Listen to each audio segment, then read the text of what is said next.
What's good, y'all? It's your boy KCPL, King Self for Life Wrestling Takes. I'm back, family. I told y'all it was just 1 week. We was under construction, but we are back to our regularly scheduled programming. Here to talk about AEW this week. Dynamite was great. Tony Khan just proved that if you want to book a good show, he can. This is why I get on this case. He just proved it. This episode was solid. When you start the way how you start, remember how I was talking about how the pacing and timing is always the way the show is going to be excellent. What he did, the way how he booked the show for this week, I got no complaints. Now I do have a few complaints, but I'll talk about them as we gradually move forward throughout the show. Let's talk about it. CM Punk, Max Caster opened the show. Good way to open the show. Very good way. It's unfortunate my boy had to lose. That's one thing I've been complaining about. I've been tired of seeing my boys, the Acclaim, lose. It sounded like Anthony Bowens had some kind of leg injury. Now he didn't come out limping tonight, but he said he's gonna be out of action for a little bit. I hope he heals up or whatever. But y'all already knew what was coming with the situation that happened at the at the Oscars with Will and Chris Rock. You knew a Will Smith line was coming. Max Caster came out there. He said that line about CM Punk. Talk about Will. He said it was something. I said, he come with these doggone cheesy rhymes and all that mess, But how was the matchup? For me, I was watching this match. Obviously, it was the weakest match on the show. Actually, no, take that back. No, it wasn't the weakest match on the show. It was FTR and the Gun Boys, but it wasn't FTR's fault. I'll talk about it. But the way how they started off kind of light. All this was about CM Punk just let me beat up on some random scrub because as of right now, the Acclaim are nothing but scrubs. And I hate to say that because I'm one of the biggest the Acclaim fans on the planet. I can't wait to see these guys win the tag team titles, but that won't be for a while because TK does not want to book them with wins on Rampage or Dynamite. And now the fact that Anthony Bowens is hurt, Now, I'll tell you this could better Max because Max, everybody knows, Bowens is the better wrestler between him and Max. We already know that. This is designed to help Max get better in the ring because that's what he needs to do. Max got to get better. Is Max a good wrestler? Yes, he is. But he is a lot that he can improve on. Like I said, now this match with CM Punk was pretty good. This is all about Max Caster. This whole matchup. You in the ring with a vet, and you know how CM Punk can roll. You know CM Punk.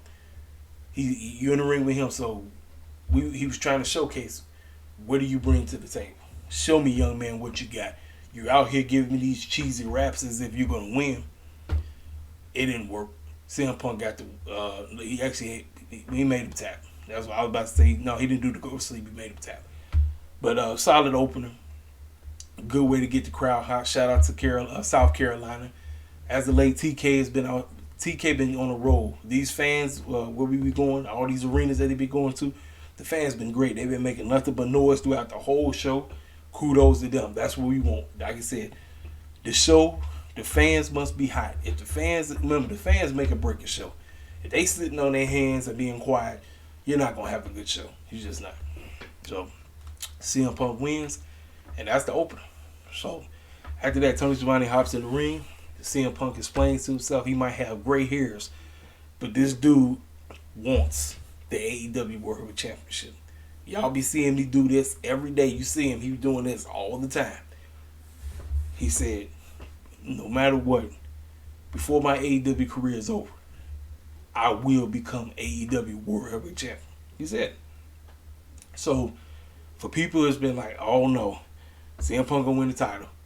Do I want him to win the title right now? I don't. I don't want him to win the title.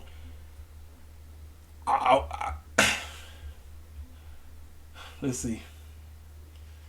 Cause it's just, I'm just thinking to myself like, okay, putting the title on that man, does it benefit AEW or does it not benefit AEW? Right now, I still think MJF should be the one to win the title off of Hangman. Because he said it. He said no matter who's the champ, whether it's Adam Cole, Baby, or Cowboy Poop, he don't know. He said he gonna win the title. That's basically what he said. So obviously we get CM Punk versus Hangman. Now, is that gonna be a double or nothing? Because if it's that double or nothing, because I had Hangman and MJF at double or nothing. See that now, like I said, there's a whole lot of question marks that's gonna lead into double or nothing as we move forward. Because this AEW World Championship picture is getting crazy. You got so many cats that you can put the title on right now. It's like, man, do you put the title on CM Punk? Do you put the title? Listen, is TK thinking about getting more views by putting the title on CM Punk? I don't know. Like for me, like I said, I don't want to see him with the championship right now. I don't think it's the time. I just don't. I think you go with everybody else. I just think MJF is on another level right now, and I know he cooled off, but I still think it's MJF's time. I think MJF needs to go ahead and get that championship. I don't know. I have no idea. We're gonna find out. So Alex Marvell was in the back talking with MJF and FTR, and Mark Sterling was putting up pictures of Warlow, and Alex Marvell said, "What is Mark doing here?" He said, "Mark is my lawyer, and we need to make sure that Warlow keeps his goofy looking behind off the show. He's banned. If he pulls up, we arrest him, all this stuff." And he started talking about how the Pinnacle is going to get more wins and that they're a strong unit. Ain't nobody going to beat them. And FTR are going to beat them A-boys and all this stuff. And Dax said, "Hey, MJF, no disrespect, man, but Warlow's a guy. That's our guy." And then MJF said, "Hey, you know Warlow was talking crap about y'all, right?" See, FTR is going to return babyface. Now, I was kind of like on the edge about FTR going babyface. It's interesting now because they get babyface pops. With the matchup you seen tonight, they getting huge babyface pops. So obviously the change is coming, and Bret Hart is around the corner. So there you have it. So FTR gonna be babyface. We get Jay Lethal and Moxley. Now, I've been wanting Jay Lethal to get a win on Dynamite or Rampage. Jay Lethal was just on Rampage talking about he been losing like a crazy person. And he don't understand what's going on. He said something got to change. Nothing changed. Now the matchup was hot. This is a great match. Moxley and Jay Lethal have some excellent chemistry. This is an excellent match. This, you know what? Look here. Moxley and Bryan had a good match at Revolution, but Jay Lethal and Moxley was a good match. Like matches always be great when the cats that wrestle each other always have good chemistry, and they work well off each other. The crowd was hot. They was into this match. You know, Moxley always walking through with the fans and all that stuff. But I wanted Jay Lethal to win. I really do. I don't know how it would have got over with the fans with him beating Moxley, but I knew he wanted to beat Moxley. So, make a long story short, Moxley wins, and he shakes Jay Lethal's hand. So now Jay Lethal is 0-4. I don't know what this means. I don't know if TK's trying to turn him heel. I don't want Jay Lethal turning into no heel, man. We got enough black heels. We don't need. We want some of our guys to be. We want to root for the good guys that look like us too. We don't want everybody black to be a heel. We don't. I don't know why TK always runs that route. Like I got to turn everybody. No, you don't. You don't have to. But hopefully they don't turn him heel, and I'm just jumping the gun, and But we'll see. We'll see how it works. But the match was great. It was excellent. So we get a video package. Marina Shafir. This young lady was on UFC. She's been dominating on Dark and Elevation. I didn't know that she was from UFC. I did not know that. But the young lady seems to be making a tear in Dark and Elevation. Like I said, we're going to see. We're going to see. Like I said, I don't watch those shows. A lot of people do. But we'll see how it works. So we get the match. FTR versus Gun Club. Now the Gun Club have new music. FTR come out. They was out there and representing their fallen hero, Scott Hall, wearing the New World Order gear. This was the weakest match on the show. Now, this had absolutely nothing to do with FTR because FTR did what they had to do. They was putting in work. But what turned this match up was Wardlow popping up out the woodwork. Now, they showed back actually out there in the session stands where people go and get their food and all that stuff, where they walk in at, use the washroom. You see the security guards getting beat up by Wardlow. MJF is on commentary. Now, let me tell y'all something. Usually MJF is hot on commentary. He can come up with some of the wisecracks real quick and real easy. MJF sound like he just sound weak. He sound lame. I don't usually say that about MJF. I don't. Now, I'm not going to say that this fake fight between TK and him is the reason why. I just think he didn't bring it. MJF usually goes hard with the wisecracks. He usually does. He was sitting up saying some of the most goofiest, non-funny stuff I've ever heard. I'm like, what the heck is this fool talking about? He just blabbing just to be blabbing. Usually MJF can come up with some good stuff. He wasn't saying nothing. He was just talking. I said, man, what this fool talking about? He ain't talking about nothing.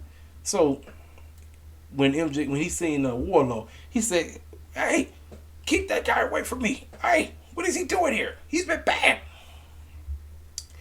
Wardlow is over, walking out with the crowd.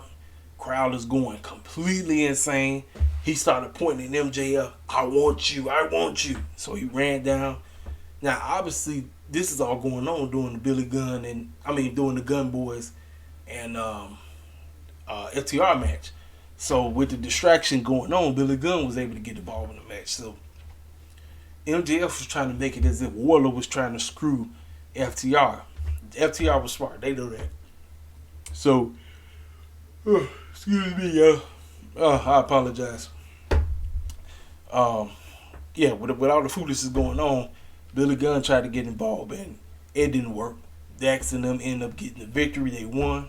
So, MJF hopped in the ring, acting like it's all good and everything. They looked at MJF and said, no, get on out of here. We don't want to roll with you no more. So, the pinnacle, I told you, it's the dwindle. Once FTR leave, all you got is that chair-swinging bozo, Shawn Spears, who wasn't there, by the way. Shawn Spears was out for some reason. Don't know why. But FTR is done. They done with Max. They done with him. Now, obviously, they still with him. But we're going to see. We're going to see moving forward. So, just talking about that.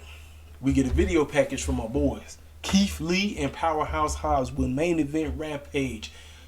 I was saying to myself, I was happy, but then I realized, oh snap, we got the Ring of Honor show. I'm like, dang, how you gonna have my boys main event doing the Ring of Honor show? I was like, ain't nobody gonna be watching Rampage because everybody gonna be too busy focusing on the Ring of Honor show.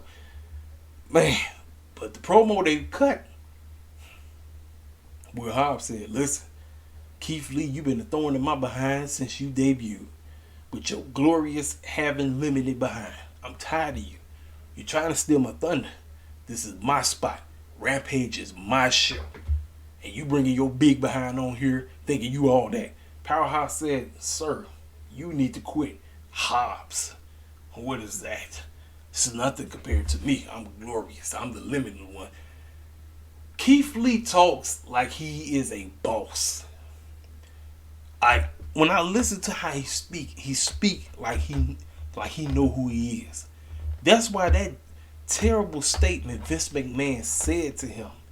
This is why I don't understand black wrestling fans that still patronize or adore Vince McMahon. When he told Keith Lee, you sound too smart. You sound like you shouldn't be talking like that. I mean, if that's not a disrespect and white supremacy right in front of your face, I don't know what that is. You want Keith Lee to talk jive just because he's black? You don't want him to sound like he's an intelligent man? He said he sounds like you too smart for your own good. Huh?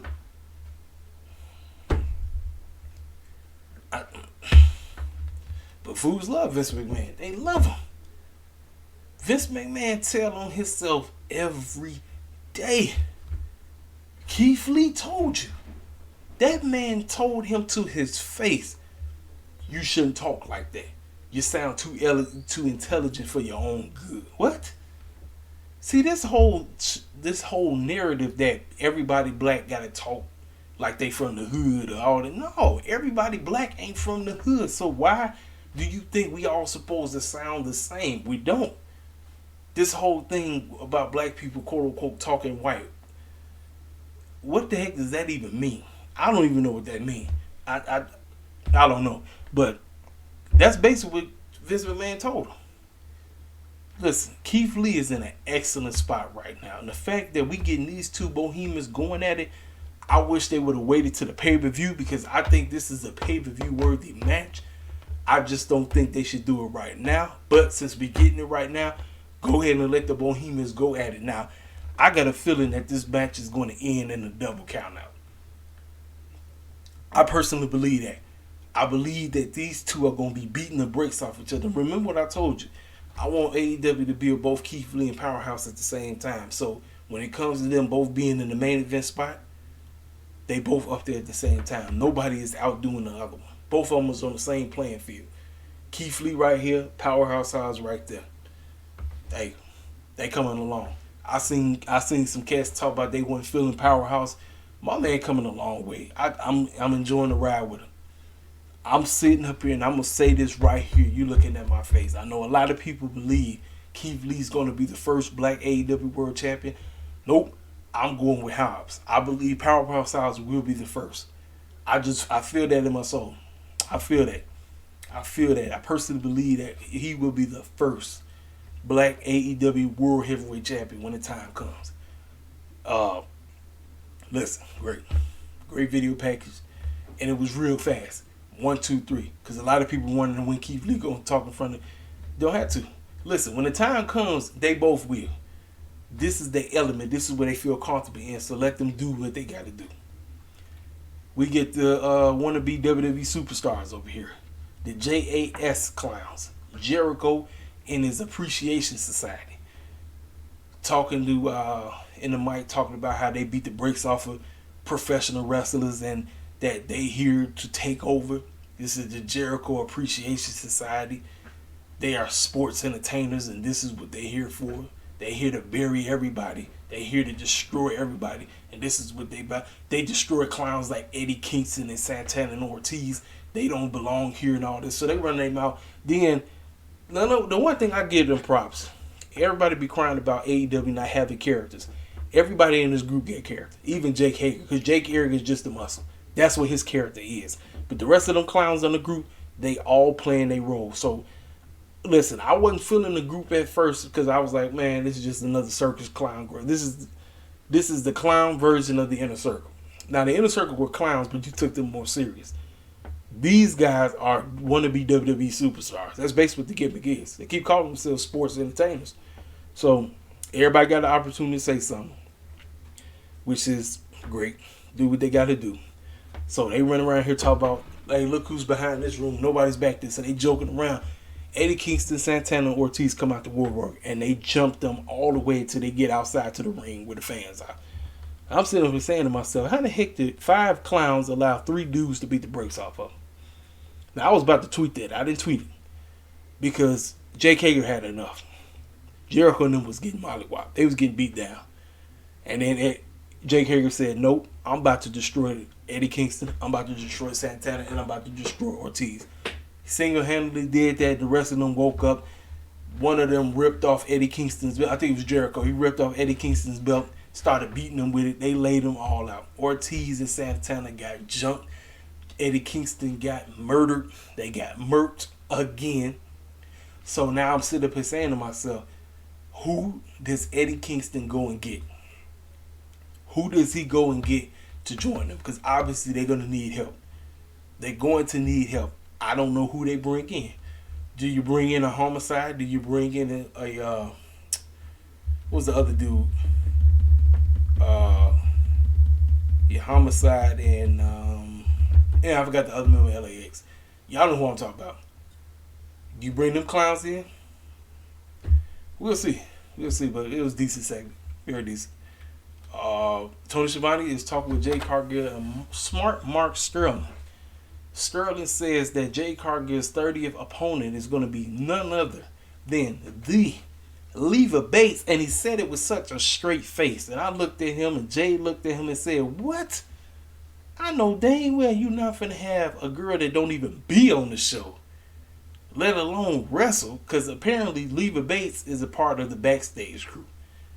This is the only reason why Leva Bates is sticking around, because I think a lot of times, I think she controls the media scrums, and I think she does a lot of the outfits in the back. I know she has a serious backstage role. So Leva Bates doesn't really wrestle. So the fact that this was the only time that she can get on screen time, she popped up like she was ready for service. Like she said, "I'm here to get jumped by Jay Cargill." Jay looked at Mark and said, "You messing up, fool. Who is my real opponent?" He said, "All right, let me stop clowning. You're going against Maria Shafir." And I said, "Oh, the young lady they showed in the video package from earlier." Now, this is a UFC champion. Now, I don't know how Jade and her are going to work, but obviously this is not going to be an easy task for Jade. We know Jade is winning, but it's not going to be an easy task because Marina been terrorizing everybody on Dark. So she said, "Look, whatever. I'm going to beat the brakes off her anyway." Oh, and Tony, cut the poop. Listen, his fools will still be hating on Jade Cargill. I don't know why. Jade Cargill's been improving in every area, everything. What there is to hate, I don't know. Oh, and shout out to Jade. Last week, Jade was on Twitter talking about she gotta have a baddie section where she gonna pick a bunch of random, fine, beautiful female fans and we gonna bring them to the AEW show. There was a section where there was nothing but beautiful, fine females that was sitting up there. I said, "Look at these women." I said, "Jade and AEW delivery." Let me tell y'all something. Jade is out here putting in that work. Outside of wrestling and in the ring and on the mic. Young lady is coming along. Fools gonna hate, let them hate.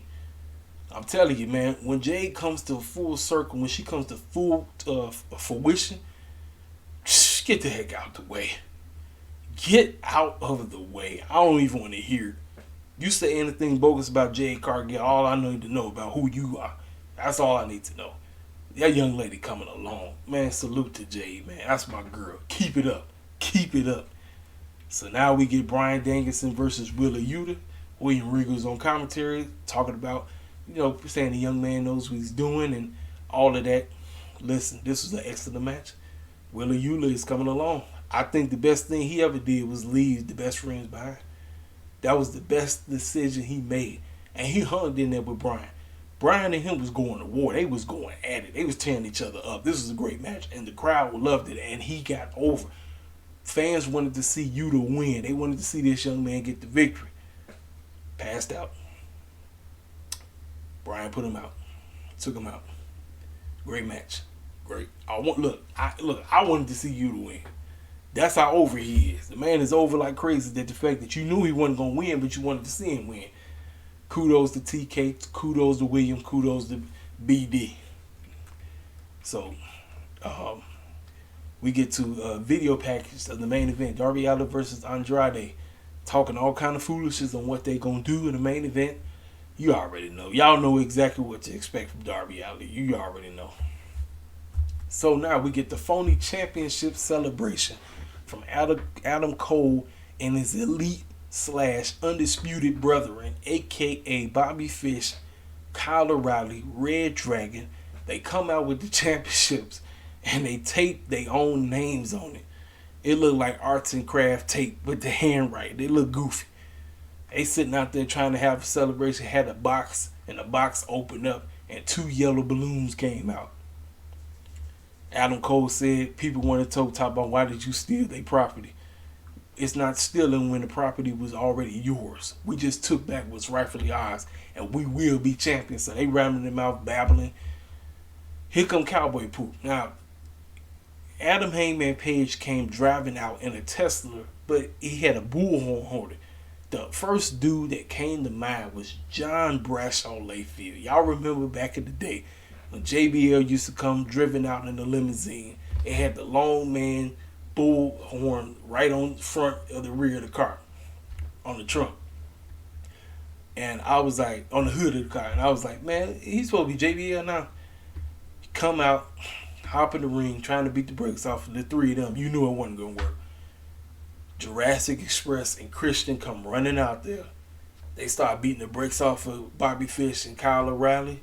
They start beating the snot out of Adam Cole. Throw Adam Cole in the ring. Adam Cole in the ring by himself. Now it's a reverse. Hangman was in the ring by himself first when it was the three of them. Now it's Cole in the ring by himself with the other three. And so they basically lay that man out and they get their titles back. So obviously it's going to be a matchup. So obviously I think they're going to book the same show. The tag team titles will be on the line. The AEW World Heavyweight Championship will be on the line. And none of them is winning. Everybody's going to retain their championships. You might as well pencil it in because that's what's going to happen. So comedy segment, good segment. But hey, that's it.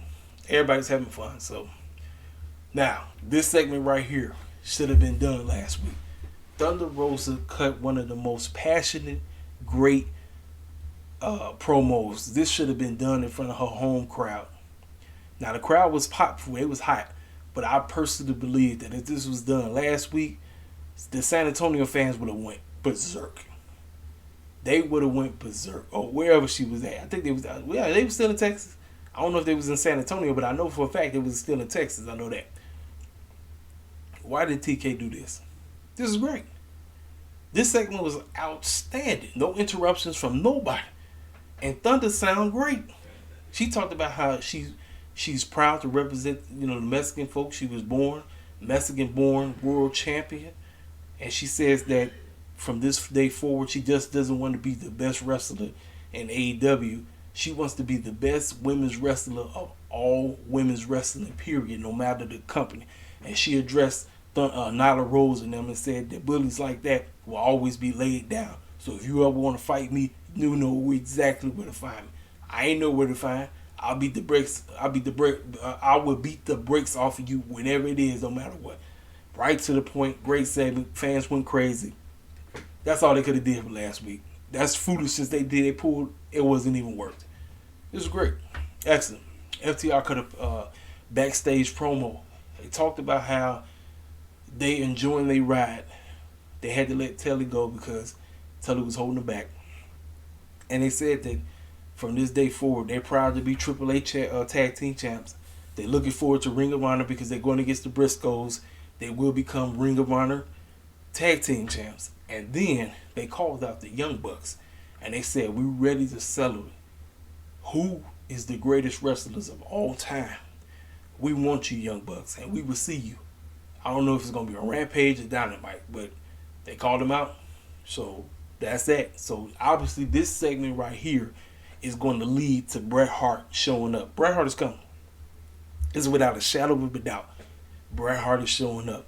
And I believe he's coming to manage FTR. That's just what it feels like. But great. Like I said, FTR, they excellent, man. A lot of people talked about how FTR is born. I'm like, man, y'all don't understand the type of wrestling that they bring to the table. You got to understand, whoever it is that they get in the ring with, they really are basically focusing on the psychological part of the wrestling, which is the story. It's very story-driven and they're very old-school-driven when it comes to their wrestling style. If you don't like that type of wrestling, then they just not your cup of tea. FTR, that's what they bring to the table. That's why I still hold a matchup, the couple of matches they had with DIY and American Alpha. I go back to those matches. Those matches are great. Excellent. So, excellent segment. Now we get to the ladies. The Bunny, first one already out there in the Owen Hart Foundation tournament for the winning. And who was her opponent? None other than Miss OnlyFans herself, Toni Storm. She made her AEW debut and she looked amazing. Girl lost a lot of weight. She looked great. Fans was lusting over her like crazy. That's all people was doing. I say, man, I get it. She fine as heck. But anyway, listen. Bunny has improved. I I've been watching. I'm like, man, Bunny has been taking this wrestler stuff serious. Like, Bunny used to be one of the worst wrestlers in AEW. She has improved. The fact that she went out there and had a good match with Toni. And look, you talking to somebody that ain't really a fan of Toni. Like, I'm going to really get behind Toni. I'm gonna see, because like I said, I wasn't a fan of her in NXT. I wasn't, and a lot of people love Toni Storm, but I wasn't on the bandwagon. Now that she got a fresh chance to restart, I'm going to see how it works. This matchup was great. It was a great debut. Her and Bunny had great chemistry. They went out there, did what they had to do, but you knew Toni was winning, and she moves on into this Owen Hart Foundation tournament. Kudos to Toni for picking her up. Great debut. Excellent. So, we get to the back. Tony Schiavone is in the back with Vicky Guerrero and Nyla Rose. Nyla Rose said, I am no longer going to be a footnote in the women's division. And as for Thunder Rosa, you got a death note coming. And I'm going to wish you, I'm a genie, abracadabra, female dog. Right to the point. Good promo. That's it. We get to the main event. Andrade versus Darby Allen. Listen, ladies and gentlemen, y'all already know what Darby Allen brings to the table. A Darby Allen match is all about how much pain can this man take. Darby Allen just love to get jumped. That is his MO. If you ain't beating Darby Allen up, you ain't winning. That's the name of the game. The name of the game with Darby is how much pain can he take, and that's exactly what happened. Andrade and him basically was beating the brakes off each other before the match even started. Mr. Jack Skeleton, a.k.a. Daisy Dukes. Listen, I don't know if y'all remember the movie Nightmare Before Christmas and the video game Kingdom Hearts. Now, you talking to somebody that don't even celebrate Halloween. I don't celebrate Halloween at all. But one of the craziest beats, the songs or whatever, from the Kingdom Hearts game and from the Nightmare Before the Christmas was a song called Halloween Town or whatever. That should be Darby Allin's theme song because he looked like Jack Skeleton. I'm serious. With that skeleton face paint, that's what I think about. I think about Jack Skeleton from Halloween Town. That's exactly what I think about. But like I said, the matchup didn't even get started. Darby Allin was getting manhandled, getting beat down because that's what he is. Darby Allin is if Jack A was a wrestler. Is if the clowns on Jack A, y'all know who I'm talking about, Johnny Knoxville. No, if they were real wrestlers, that's what Darby Allin is. So, Darby was trying to put in work. Andrade putting in work. Andrade is in excellent shape. A lot of people have been clamoring like, what is AEW doing with Andrade? I think Andrade shines in matches like these. Like, he shines and he showcases what he brings to the table. Man, they was out there putting in work. This is an excellent main event. They did what they had to do.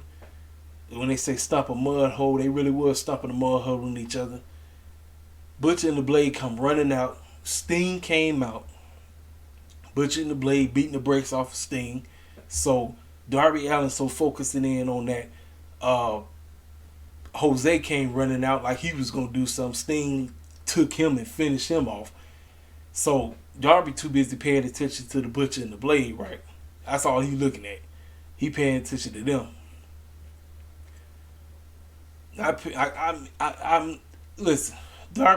Darby Allin, I know you're doing your best. You got to save your OG. Everybody know who his OG is. That's the thing. You got to save your OG. He jumped off and jumped into them. So he get into the ring, and Andrade did the finish on him. Right man won. Andrade needed that win bad. Darby put him over. That was the name of the game. So after the match, Sting and Darby getting jumped. Private Party come running out to jump them, and then who come running out? Jeff Hardy and Matt come out. The Hardys come out. Fans go berserk. JR says Jeffrey Nero Hardy. They come out and they jump my main man Mark Quan, and that's how the show goes off. Excellent Dynamite. TK, I tell you every day, if you follow this format, if you put the pacing and the timing together, your show is going to be great.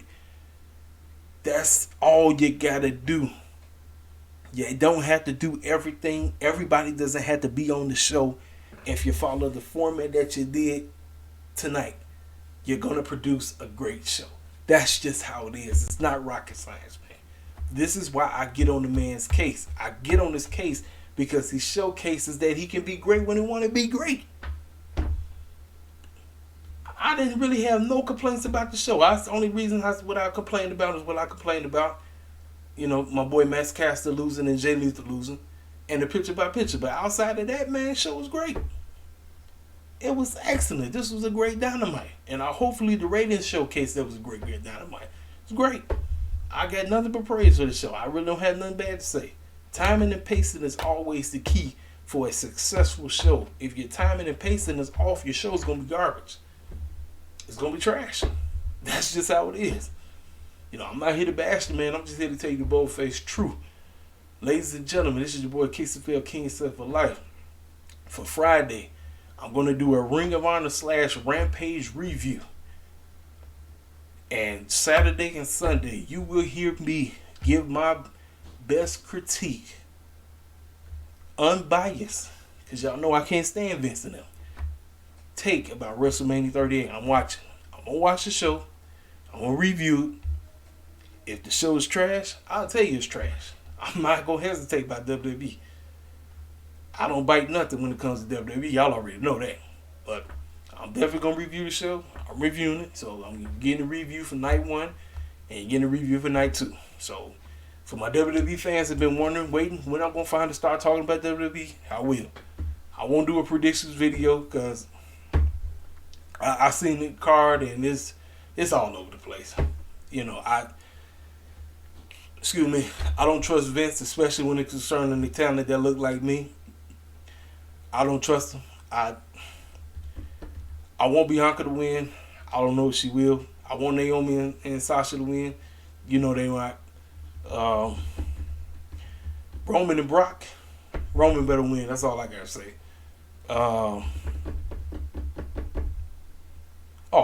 AJ and Edge. I think AJ and Edge is probably gonna be the best thing on both nights. I could be wrong. It's two left shoes. AJ and Edge. Like if it's one match I actually give a care about, it's that match. I mean, you got two great wrestlers right there. Edge has reinvented himself. This heel version of Edge feels like a boss. He comes up and he got brand new music. It's by I don't know what Alter Bridge, I think is the name of the group. It's the same group that wrote the his original song on this stage. I can clearly see or whatever. But that match, Pat McAfee and Austin Theory, whatever. And the so-called debut of Cody Rhodes. You know, now they talk about Shane McMahon showing up. WWE's just too funny. The question is, if it is Cody versus Seth, the question is, man, hey, Seth been putting in work, but he been losing like crazy. And Cody debuting, man, do you have Cody win? Or do you have Seth win? I don't know. That's a tricky one. That's tricky. It's very tricky on how Vince and them gonna book that decision. You know, like I said, I know it's funny to say how everybody talk about it's gonna be it's gonna be Shane O'Mac or whatever, but and then even Seth Rollins actually posted a GIF with Shane because he's seen everybody talking about it. So I don't know, man. WWE funny. It was funny. I think the Usos are going against Nakamura and his guitar playing guy. I think his name Rick Boogs or something like that. I don't know, man. I mean, like I said, I ain't been keeping up with the show, so Baron Corbin going against Madcap Moss, I think. No. I mean, he's going against Drew McIntyre. That match, everybody's seen that match like 50 million times. I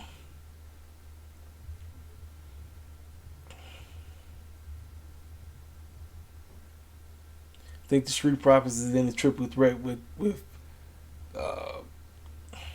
Chad Gable and Otis and Randy Orton and Bro. Eddie. Oh my goodness, I'm tripping.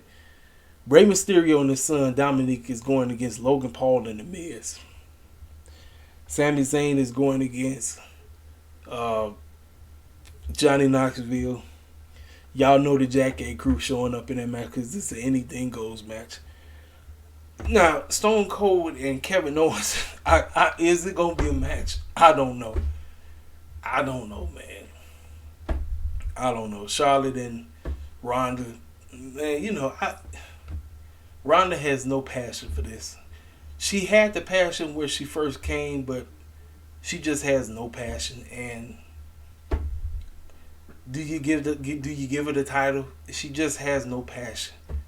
And Charlotte, as much as I can't stand Charlotte, it's nobody really cares. So it is what it is. I think the New Day is going against Sheamus and the guy that broke Big E's neck. I think the New Day finally going to win. The New Day has never won a WrestleMania. Kofi is the only one that won a WrestleMania. The New Day don't never win a WrestleMania. So I guess the New Day finally get their win back.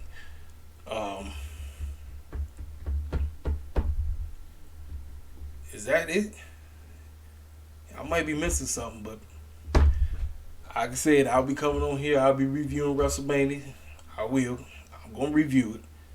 I pray to God Becky don't win. I hope I'm wrong. I hope Bianca walks out of WrestleMania. But what I seen that clip. I saw the clip and she was cutting her hair. Now Becky actually re-dyed her hair back to that reddish orange like how she did when she first debuted. She looked good. I seen the picture. She looked good.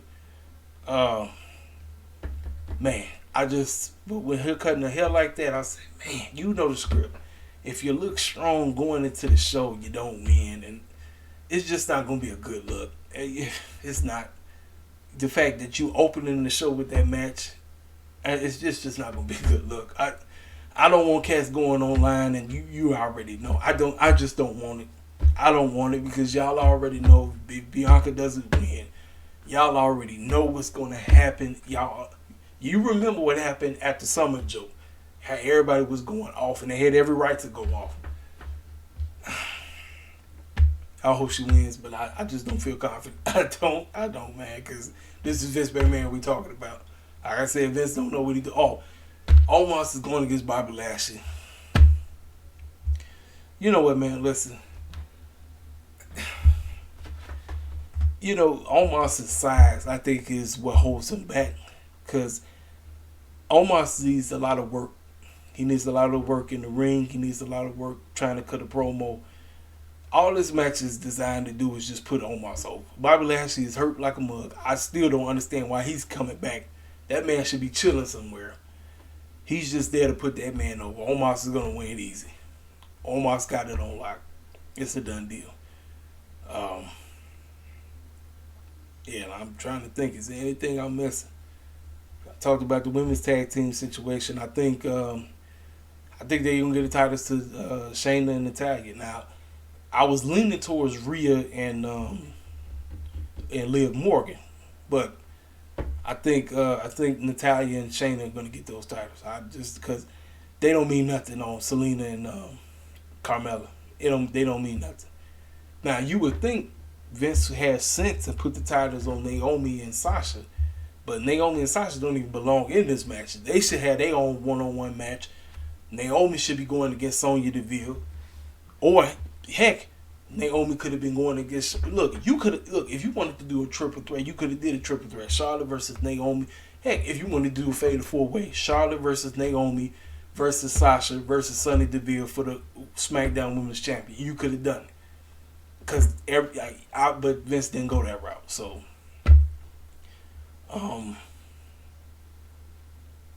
that's that. That's I think that's it. I might be leaving somebody out. You already know Ricochet and Finn Balor. I feel bad for them. The United States title and the Intercontinental Championship don't mean nothing to Vince McMahon no more. Those two titles used to be very prestigious mid-card titles. Now those titles are just as bad as that doggone 24/7 title. They don't mean nothing. They don't mean a goddamn thing. It's sad, man. It's very sad, Even my man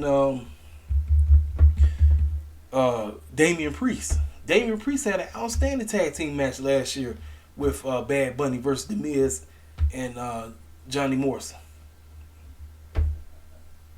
Nah, Vince don't care. He don't. But y'all, ladies and gentlemen, that is my review. Like I said, I will be back Friday, either Friday night or Saturday morning.